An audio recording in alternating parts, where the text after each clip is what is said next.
Evcol. PAing by Emma Dawson.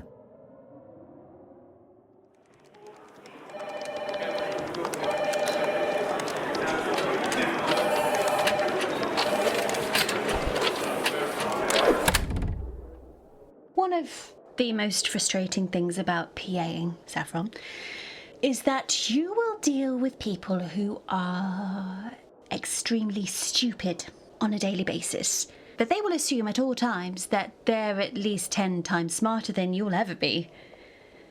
And you'll go along with it. Now, I suppose it could be a reasonable assumption, because the most important thing that I ever get to handle is rewording an email that my boss dictated so that it's slightly less offensive. That said, I work for people who are too dumb to find the stationery cupboard, even though it's never moved.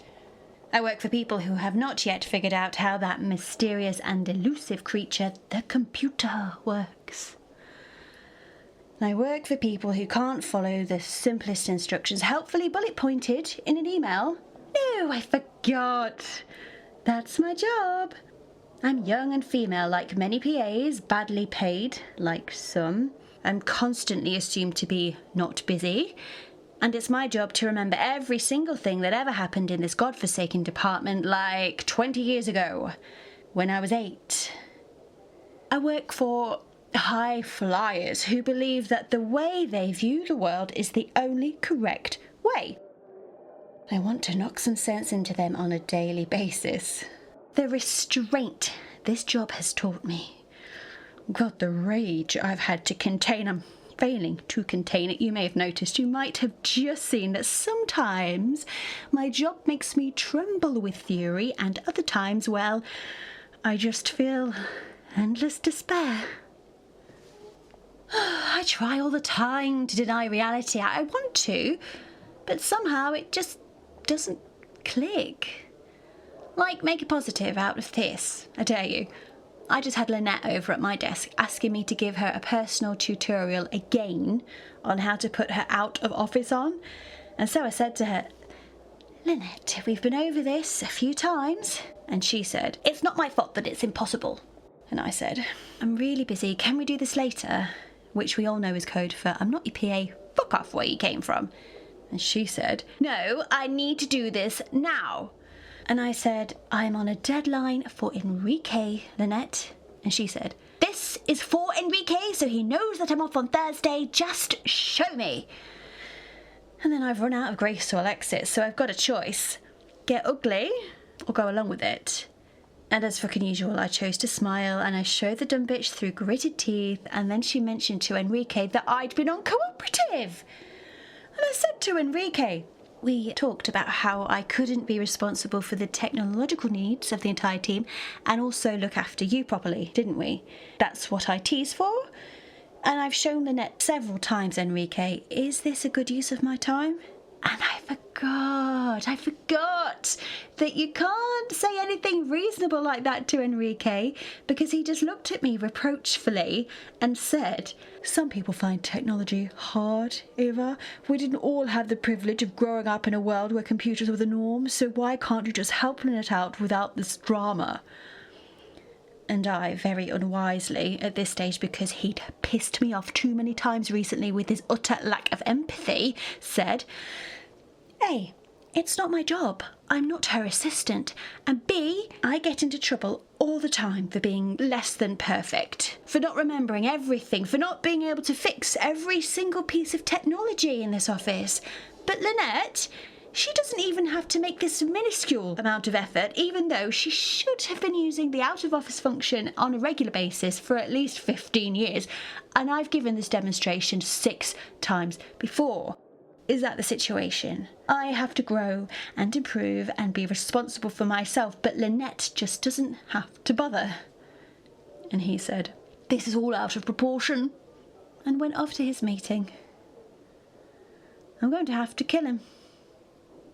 My mentor says that I should get used to people being dicks with the technology, but somehow each time I'm incandescent. Let me explain something else to you. There are 2 types of PAs. There's the type that's in it for life, and they tend towards saying things like, if your boss is so awful, then why don't you quit? And I don't really see what the big deal's about. It doesn't annoy me.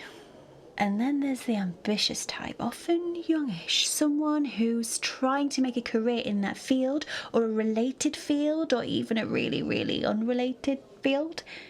Beware of these PAs. Most of them tried to get better jobs than being a diary monkey, but they found that they couldn't kick the door open and accepted their fate. They know that not every PA makes the jump from admin to something else. They can't bear the thought of it all not paying off, of moving meetings, doing expenses, and forcing their bosses to do things for the rest of their working lives. They discover that all the intellectual stimulation in the world during your lunch break, commutes, evenings, weekends and holidays can't compensate for 7+ hours of boredom 5 days a week. You know, people sometimes say what a vital part of the company PAs are to make you feel better. And it always makes me laugh so much because, yes, it's true. Particularly when your boss can barely function as a human being but somehow got a high-powered job. You know the one, Saffron? You look at them with pity, wondering how they function in their private lives when you're not there. But the reason it makes me laugh is because you don't feel vital in the slightest. Yes, your boss's shit wouldn't get done without you, but they're not grateful. The company isn't either. Your genius becomes his genius, and you stay in your little box thinking, fuck you, boss, fuck you, company. I'd laugh my ass right off if you got fired, or if the company failed, or I wouldn't feel anything. And I wouldn't want them to suffer. No. I always wished they would vanish. Instantly. Now that we've settled the differences between the two PAs, let's explore what happens when your boss is treating you like shit. It's been 6 months to a year, and you suddenly realise that nothing's ever going to change, and you go to HR. My boss just acts irritated with me all the time. Everything annoys him, and I don't feel like I can do anything right. He also makes degrading comments about me and women in general. Can you give me an example? He told me that I should be a hairdresser. I think he was implying that both I and all hairdressers are stupid. He keeps shouting at me that it's easy for a person with any intelligence to understand when I ask him clarifying questions. Actually, generally getting information out of him about what he wants is like ridiculously tough. I'm only trying to get it right. He has a habit of not giving me any details and then complaining about how I did it later. And whenever I get under the table to turn the e-box on... The what? It's the technology that you use to turn on the screens in the meeting rooms. Oh.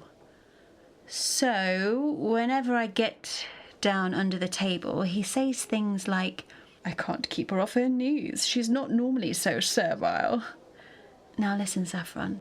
They'll either say, maybe he didn't mean it like that, or that's just not good enough. Do you want me to have a word with him? And of course you do, but you have the future to consider. How will he treat you after he's been told off like that? Is your life going to be worth living? And what about the career-boosting favours he might have done you? They'll go out the window like that. And why else were you putting up with it if not for that? And if you complain to your colleagues, they might say things like, well, he's under a lot of stress.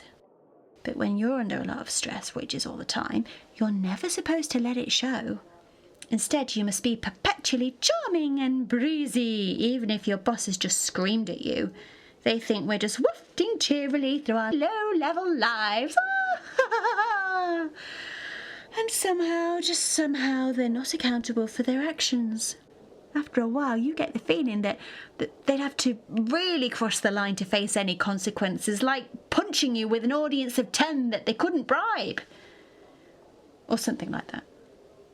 Of course, the way I shut up people who respond incredulously to my decision to stay miserably put is to list the first reason of many why I can't just immediately quit. I need to pay my rent. The people who suggest that I have choices are technically correct. I could indeed bow out of this career track and get a job that wasn't going anywhere that I'd like to go. But what would be the point? Since I'd soon wind up trying to advance down my desired route again, and I would have lost ground in the meantime, and God, it took me long enough to get in the first place. So it seems best to stick it out for now. Anyway, less about me, more about you. Welcome to PA-dom. How's your first day going?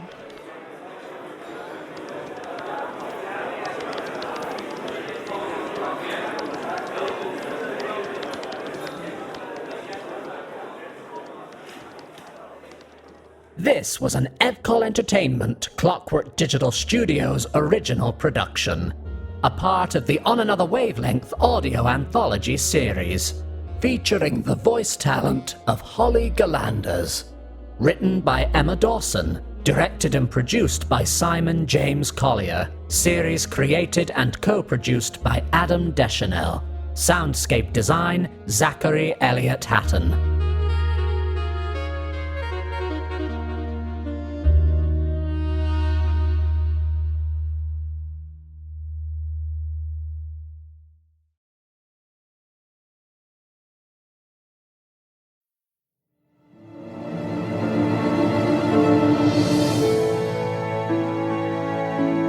Evcol. Bride by Emma Dawson.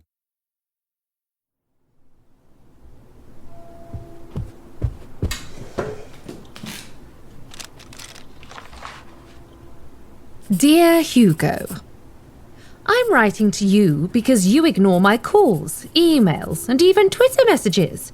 And you also persist in pretending not to be in when I go round to your flat. Just one little word of advice. In future, when unwelcome guests come by, you need to avoid turning off the lights the moment they ring the doorbell. It undermines your charade quite a lot. Firstly, and let's get it out of the way, I'm extremely sorry that I threw the goldfinch at your head when you proposed to me 2 Wednesdays ago. It was just what I happened to have in my hand. And it was, indeed, very unfortunate that it was the hardback edition.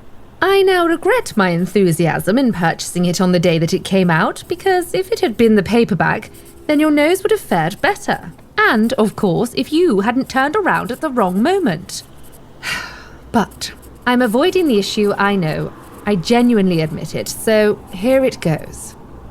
I threw the book because I was utterly discombobulated by what you had just said to me. Because I had no idea that something as banal as marriage was even on your mind. Hugo, I haven't told you that I was married before. It was, well, how would you put it? A fucking nightmare of titanic proportions. Yes. I could have shuttled out novel after novel after novel about how much of a mistake it was, but I like pretending that it never happened. A shame, because I could have made millions. There's nothing the British public loves more than a barely fictionalized novel about a vicious marriage and a nasty divorce. The point is that I want to be with you, Hugo, but I will not tie strings with anyone. Been there, done that, as they say.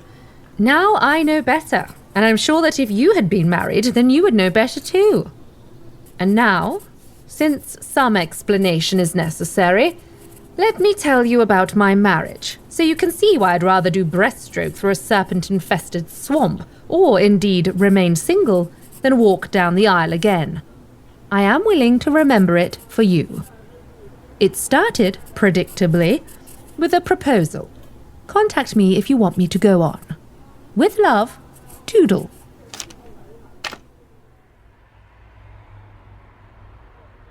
Dear Hugo, before I continue with this story, I want to say that though I know that I overreacted when I threw the goldfinch at your head, really, what is an overreaction anyway? Who can say who acted proportionately or not? I mean, isn't it all simply a matter of individual perception? I just wish you hadn't reacted by storming out. That's all. But anyway, in 1993, I received a proposal, which I know you've been so excited to hear about because you wrote me tons of letters begging for the dirt. Oh wait, you didn't. But I'm going to tell you regardless. The proposal was the biggest display ever seen in the town of Latchtree, I'm told, until 2008, when some cocky bastard into synchronized swimming got his team to arrange themselves into say yes before he went down on one knee and in doing so knocked me off my perch. His team must have been enormous. But anyway, my husband drove up to my father's front door on November the 18th, 1973. He'd recently quit being an actor, so he regaled me with my girl before getting down on one knee, and the various people in his train waved lanterns in time to the music. To have said no would be unthinkable. Would have been embarrassing. But I didn't want to say no. I was crying before the first chorus, saying yes before his knee hit the ground. God, I was a bloody little fool. We were married only 2 months later at his request. We'd been dating for 6 months. I even took his name. I was looking at my wedding photos recently, you know, and I'm not in touch with almost any of the friends that I invited to attend. Isn't that ridiculous? And sad. Anyway, I wore this gorgeous lacy strapless number, but his interfering mother made me buy one of those boleros to put over it for the ceremony out of respect. I enjoyed stripping it off slowly as I entered my reception. But otherwise, it was a shit show. The overpriced wedding cake got dropped. They tried to salvage it, but nobody really wanted remains of cake. And my husband's Aunt Lena got drunker than a skunk and knocked over a whole table of glassware, and the dance floor was cleared for 55 minutes while the shards were safely removed. To top it all off, my husband got drunker than Aunt Lena and was unable to perform on the wedding night. I say that delicately, on purpose. And I had actually looked forward to my wedding. But even the bits that weren't a catastrophic disaster were somewhat mediocre. I kept thinking, is this it? I was so utterly disappointed with life at that moment when my husband fell easily asleep. He conked out practically in the middle of me hissing, "You promised me that you wouldn't get blotto," and immediately started snoring as loud as a herd of hippopotamuses, and I lay awake for hours, wanting to push my pillow very, very, very hard against his blissful fucking face. Cliffhanger. Did I commit murder? Is that what I mean when I say that weddings are a sensitive topic? You can find out if you write to me. With love, Doodle.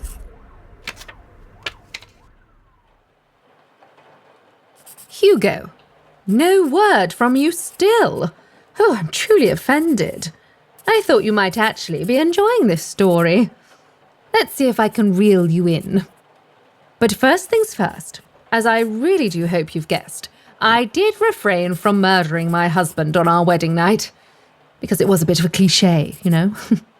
So he lived, and now I'll do the bit where we were happy, for honesty's sake. I liked that my husband wouldn't let go of my hand in public, so we took up the entire pavement all of the time. I liked that he was romantic, because all my girlfriends ever said to me was that their husbands wouldn't know romance if it bit them on the backside. He once put rose petals all over the house for Valentine's Day, which turned out to be a bit of a pain to clean up later, but I thought the gist was very sweet at the time. It was actually quite pleasant initially to have someone. A shock, but it meant that you never had to address your thoughts to the fridge, Shirley Valentine style. And I think we were both fascinated by the newness of it all. It was fresh and intriguing and, well, already a little bit too much. He was charming, attractive, and he could actually dance. Heck, he could sing. But we didn't have a thing in common. I remember suddenly realising this while I was in the middle of editing a chapter about a bickering married couple, where the wife wanted the husband to take up tango classes with her, and the husband absolutely would not. and she'd eventually withdrawn sex, and he still wouldn't go to a single damn dancing class, and then I realised, oh shit, I've written an entire book about my own relationship and not noticed a thing. This is bad. Very bad. I don't really remember what that first novel was actually about. I do remember that the lead was called Josephina, though. Do I get points for that? Nobody would publish it. He enjoyed the theatre, late-night drinking sessions and seedy clubs, and imagining that he could have been a famous actor. I've always liked activities that involve staying at home, Hugo. So my husband and I could never agree on how to spend our time. He thought my scribblings were beneath him, and too often we ran out of conversation entirely. And those were the better times, because we actually argued more than we conversed in that last year, fighting over a male editor who I'd audaciously met for a coffee, or why I needed to work on my novel again, or whether he drank too much last night, or why I was always such a cunt all the time. We used to throw things at each other when we really got going. I'll tell you what in the next letter, if you write me back.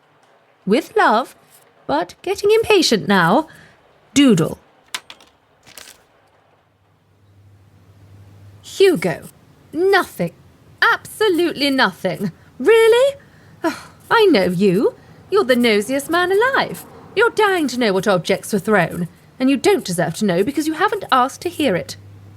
But I'm going to tell you anyway, since I love you.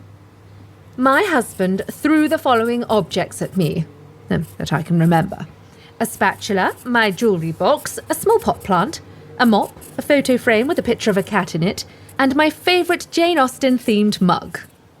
I threw the following objects at my husband. A book, yes, I've got history there, a vase from his mother, a wooden Christmas decoration, and his favourite bright red mug, obviously, after he smashed mine.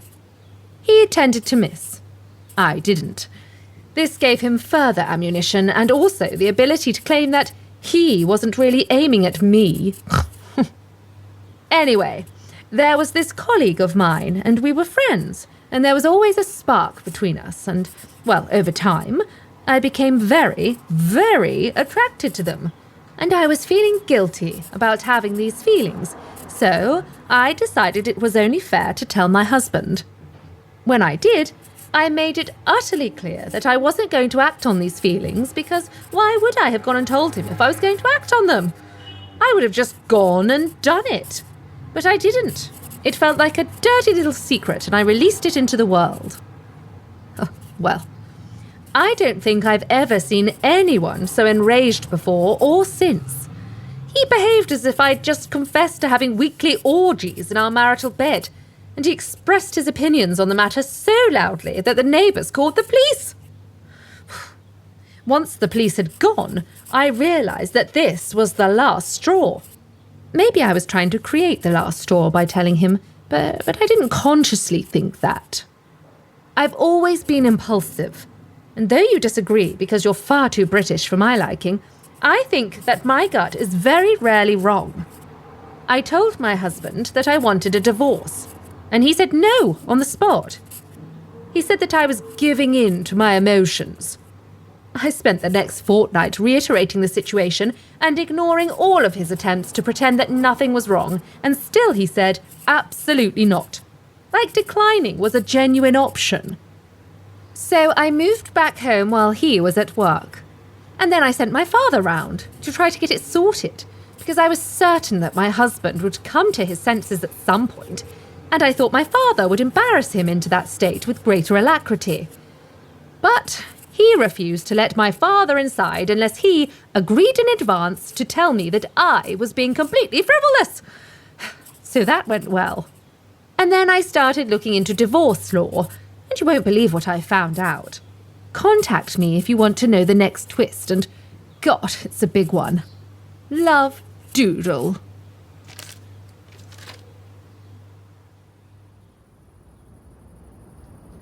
Hugo, you are making me think you don't love me very much at all, which is quite devastating, as you can imagine. Maybe this is the letter that you will deem worthy of a response. So, I started looking into divorce law, And that was when I discovered we would have to be separated for 5 years if he wouldn't agree. 5 years! I can still remember how my father, who never swears, just exclaimed, "Oh, fucking hell," when I told him the news. I didn't consider researching what I was getting myself into before my wedding for a second. I was signing a legal document. It was passed off as just sign your name here, dear, to show that you love him. And before you knew it, you were chained to that person for a whole 5 years longer than you wanted to be. So I sent my poor father round again to convey the news to my husband, and this time he was actually invited in. Because my husband was positively delighted.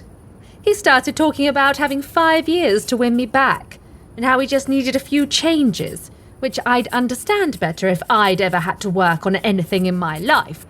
And then he went down on his knees and begged my father to aid him in his quest. At this point, father didn't want to fail me, but he was out of there. Apparently, he managed to yell over his shoulder, "She's never going to change her mind," as he sprinted for the car. Then the calls started. At first, we just hung up when we heard his voice, but he'd keep calling. So we learnt to leave the phone off the hook for an hour afterwards. And the letters. Oh, so many letters. I put each one unopened in a carrier bag in the cupboard under the stairs, and every so often I'd burn them in a big bonfire in the garden. I found that quite expressive. I was terrified that he'd come round. So after a few weeks of the above, my father paid him another visit with some friends. My father was so great. And it worked. He didn't come round, or try and accost me outside of work, or do any of the things that I'd been lying awake imagining. But the situation was still untenable, so I found my own place. My father called him to suggest the pointlessness of any further calls or letters, and my husband was quite enraged, apparently, that he wouldn't even know where his wife was living. The calls stopped, but the letters kept coming. Addressed to father now, with requests to forward the enclosed envelope on to me. Hugo, I'm getting a little desperate. Hugo, this is the final fucking letter and then I'm done. The story stops in mid-air and our relationship stops with it. Understood? You do understand, don't you? That it's really hard for me to revisit this? That I don't talk to anyone about him? That I'm going to bed feeling sick, filled to the brim with the raging emotions from decades ago, just because I owe you an explanation? And you ignore it. So, last chance. For that whole 5 years, there was the dread of the time when I'd have to communicate with him again. Because my husband was terrified of being a divorcee, and I knew that when I told him I wanted one. But anyway, during those years, I got a promotion, made 2 friends, lost one of those friends, published my first book, bought a picture of this limitless-looking tundra for my bedroom, started going to aerobics, quit, took up tap dance, quit, got into not exercising, got into not cleaning my flat, got into really fancy coffee, published my second book, and I also screwed a literal trail of men. I want to tell you it was fantastic, but what I actually wanted was an emotional connection with someone, and that just didn't seem possible while I was still married to him. The few times I tried to go on dates, I'd get panicky, and I could never get the timing right for telling them that I was technically married. So, eventually I gave up, and only had casual sex, which was supposed to be a fuck you to my husband, but actually it just asserted that my life was still not my own. And that changed me. I used to need people. Really need them. And now, as you know, I don't. I don't need you, Hugo. But I love you. I want you. And that's the way it should be. I'll tell you about what happened when the 5 years were finally up, but only if you deign to get in touch.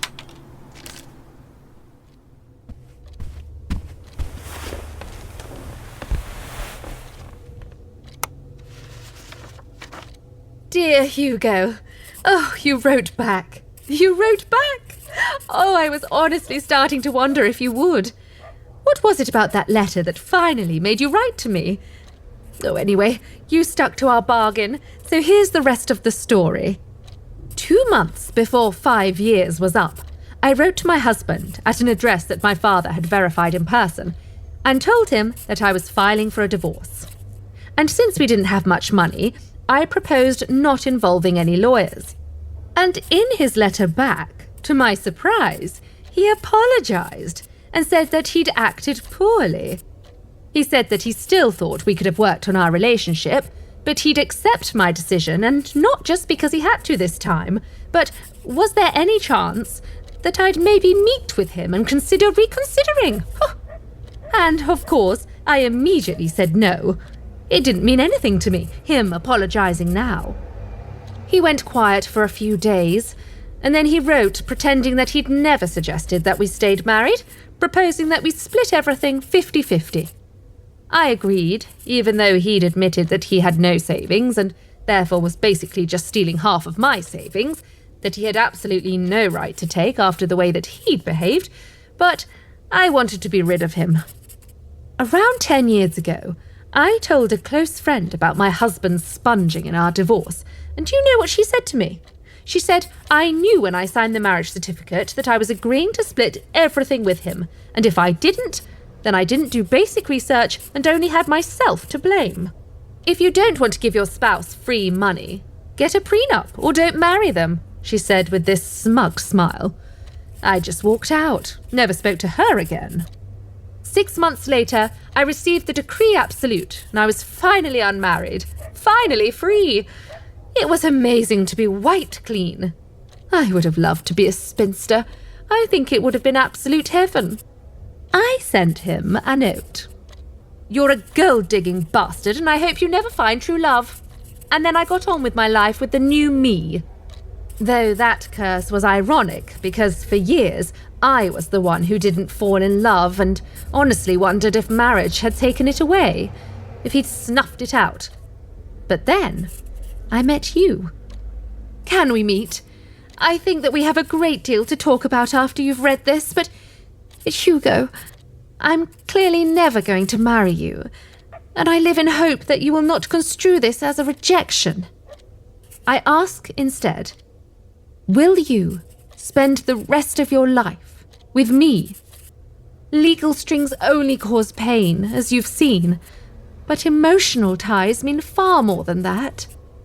I want you, Hugo, and surely you can see where I'm coming from after reading my letters.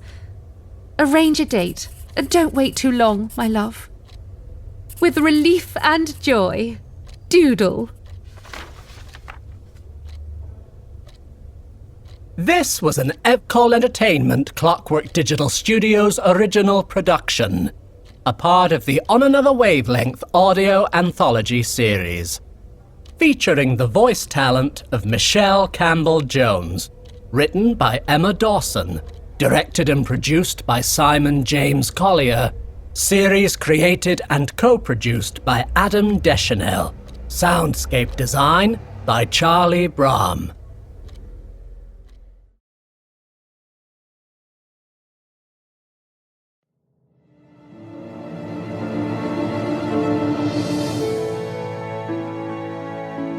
Evcol. The One by Emma Dawson.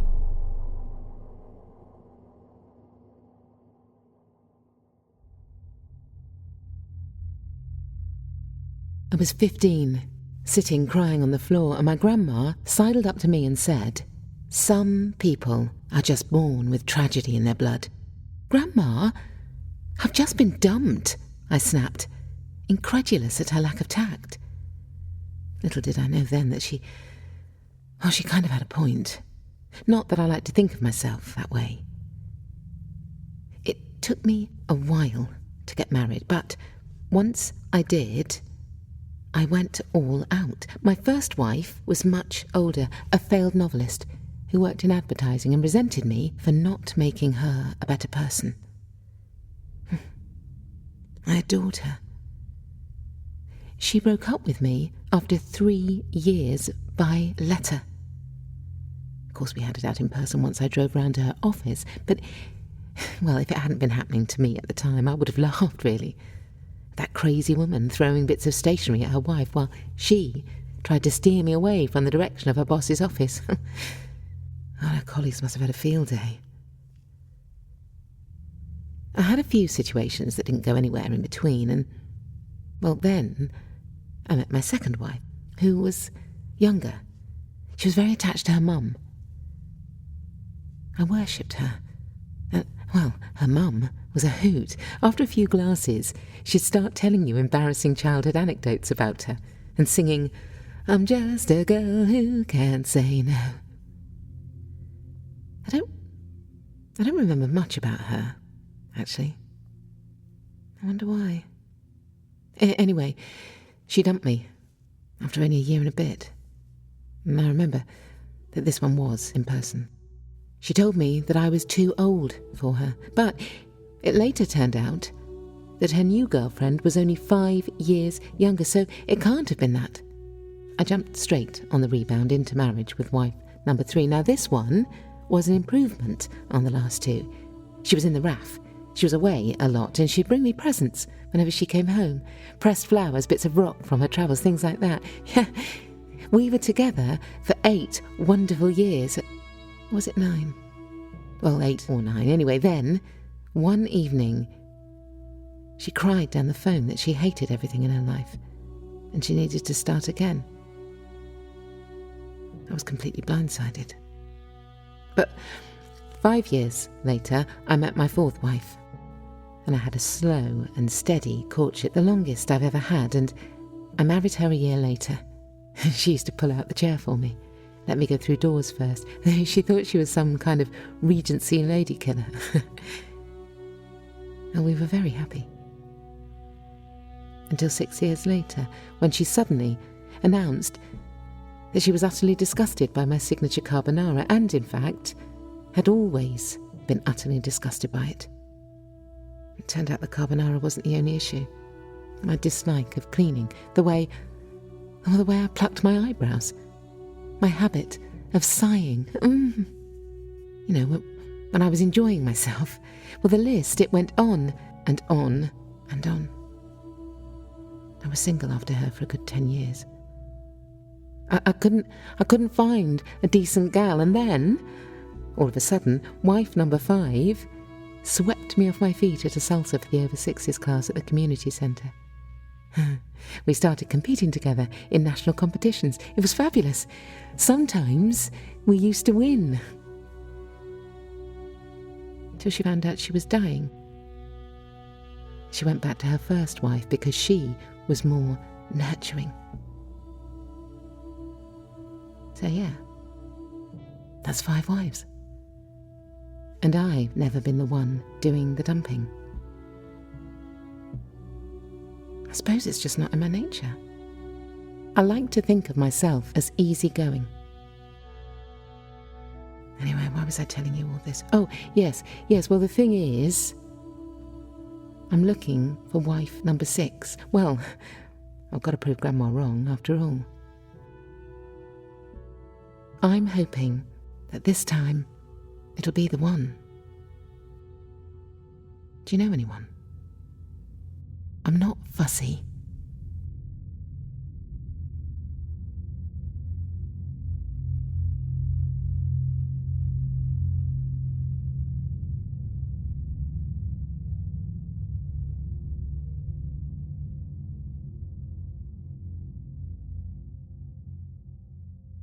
This was an Evcol Entertainment Clockwork Digital Studios original production, a part of the On Another Wavelength audio anthology series, featuring the voice talent of Samantha Boffin, written by Emma Dawson, directed and produced by Simon James Collier, series created and co-produced by Adam Dechanel, soundscape design by Zachary Elliott-Hatton.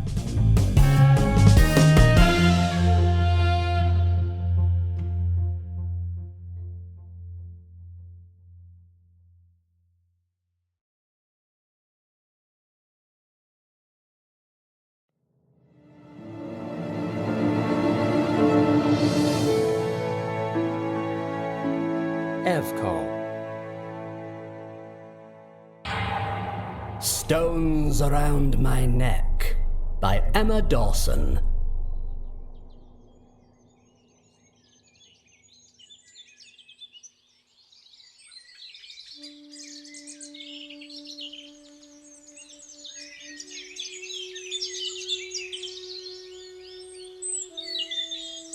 My daughter Edie just isn't normal.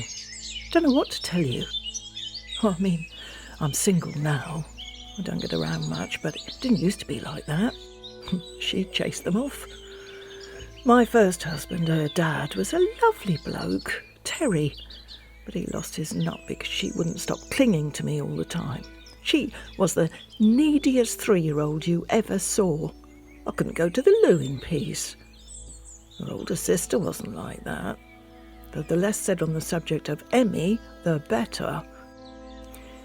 Terry felt that I neglected him for the kids. Edie used to scream if I wouldn't give her attention. He said I should ignore her. It was hard. I tried to make it work, but he dumped me. I'm not sure he was ready to be a dad. You want to have fun in your 30s, don't you? But still, it hurt.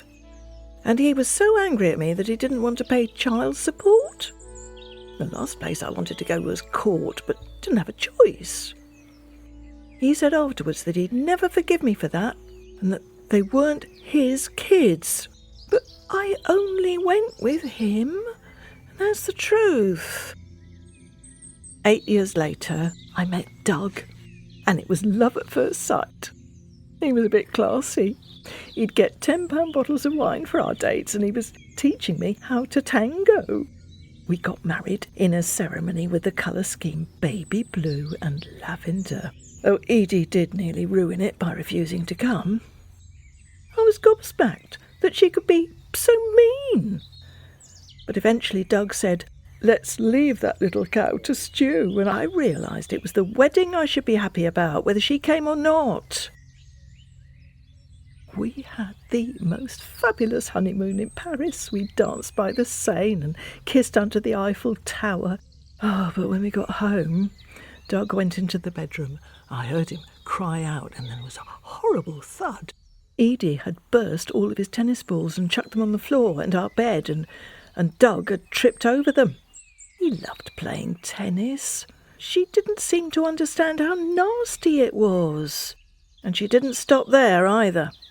It was constant, relentless spitefulness. Once she threw away Doug's favourite razor. It was the only one that gave him a good shave, so he smashed her precious frog figurines, and she took my curling tongs and burnt a mark on all his clothes in embarrassing places. We realised when we were out Christmas shopping, and I saw that there was a mark in a rather unfortunate part of the body, so I said, "Doug, I think you need to take a peek at your bottom." Well, I had no idea then that she'd done it. He went ballistic when we got home and realised how far she'd gone, and quite rightly. OK, so he hit her. But he was very much provoked. Meanwhile, I was so distracted by Edie's antics that I didn't notice what was going on with Emmy. You see, Emmy had started drinking. First, she did it out of the house, saying she was staying with friends. Then, I started finding bottles hidden around her room, like under her bed. It turned out that she used to climb out the window when I thought she was asleep. Edie told me that later. And there was nothing I could say to her that would stop her from behaving like that. She'd just snort. Oh, and the things that she wore. Skirts and shorts that hardly covered her, showing her midriff, dyeing her hair. And then she stopped talking to anyone, even though she shared a room with Edie. They used to be so close. I was terrified that the neighbours would realise what was going on. And Doug thought I was a terrible mum. He said the whole situation made him ashamed of us. Emmy ran away when she was 17, leaving a note saying, "Don't try and find me." I cried for about 2 weeks. And then me and Doug sat down and had to talk about what we should do, and we decided that the only thing to do was to give her time. After all, it wasn't like she was willing to listen. She still hasn't come back. It's been 14 years, so she's 32.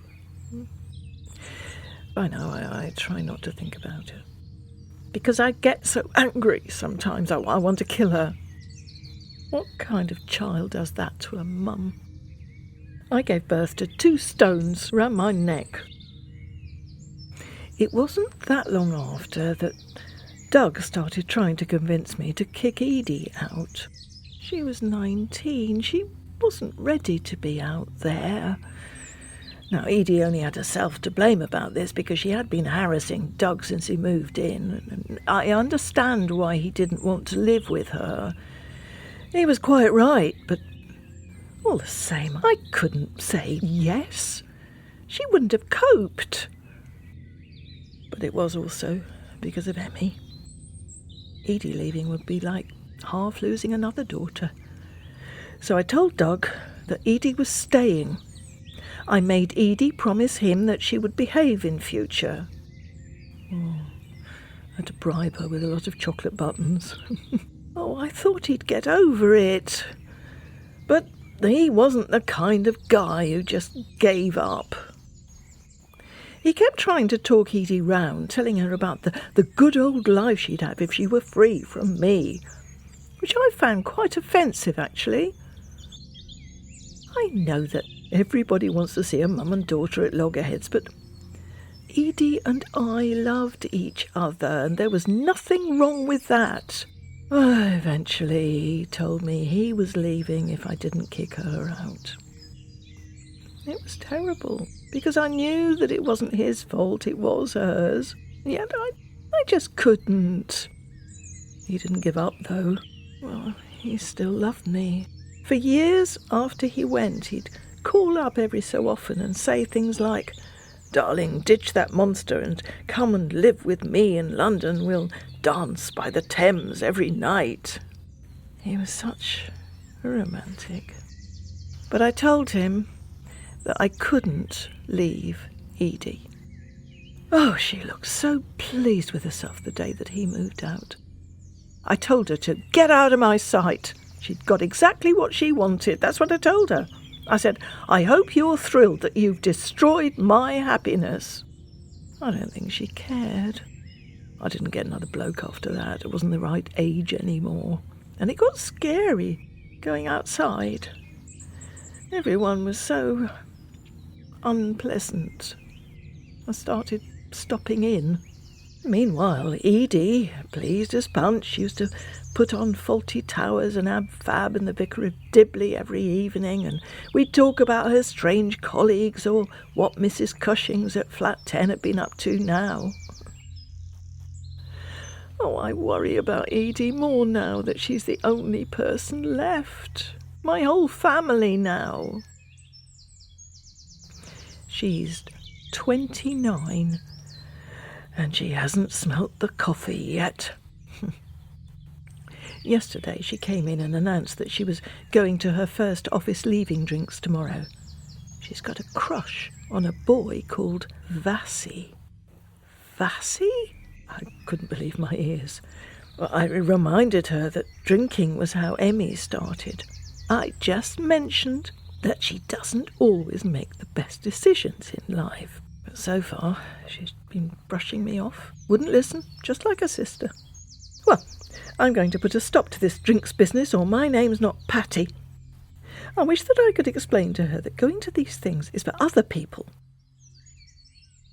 All I ever wanted was to keep her safe.